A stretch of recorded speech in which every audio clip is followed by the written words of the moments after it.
tonight? I'm doing fantastic. How are you? I'm great. I've heard of Outfest for quite some time. I attended their event a few years ago when it was like half the size of this, so to see it grow is awesome. Yeah, it's phenomenal. Have you been in the past? I have been. I've been featured as well. Yeah. And for those who aren't familiar with Outfest and the fact that they've been along longer than I thought, which is awesome, do you just want to give a brief recap of how you specifically got involved, why it's important to you?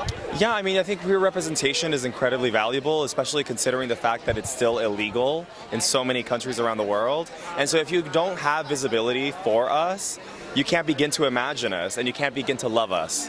I totally agree, and you bring up a good point. I've noticed specifically that representation has increased, but along with that, the complex storylines that characters in minorities are getting are also increasing. One example is Mean Girls. We have Damien. He's just the fun, like, GBF, gay best friend, and we don't learn about the struggles he might face because of his identity. So why do you think it's important to have those feel-good movies where he just happens to be gay with, like, those movies that is more of a central issue, if that makes sense? We're not tokens. Yeah. We're not tokens. We're human beings who have very complex emotional upbringings, traumas, dreams. And so to generalize and lump us into one single facet is idiotic and not human. No, I totally agree. And that's why it's, important to appreciate things like Mean Girls, but also all the movies that Outfest has been a part of creating, producing, funding, to also see those more complex storylines. Completely. No, I completely agree. And I think that it's the responsibility of the artist to actually create human beings, you know what I mean? And so I think the queerness doesn't look like in any one particular way. So on the show that I'm on, Vida, the character Marcos that I play, we made sure to really ground him in both femininity and masculinity. He can have the long flowy hair and the dazzle, whatever, and keep the facial hair. You know what I mean? There's weird nuanced, yeah.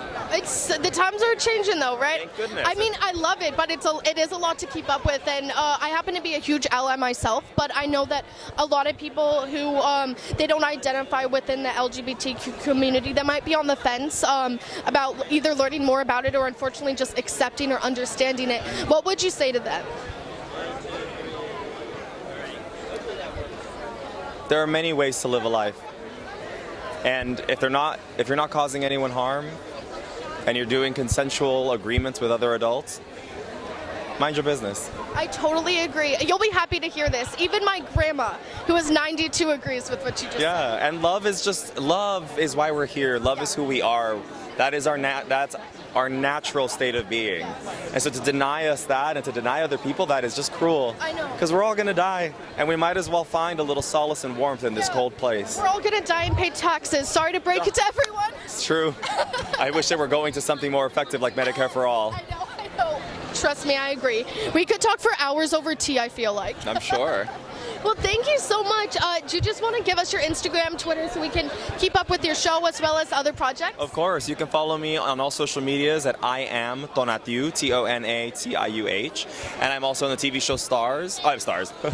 I'm on the TV show Vida on Stars. Perfect. Thank you so much. Enjoy the night, okay? No, my pleasure. Thank you.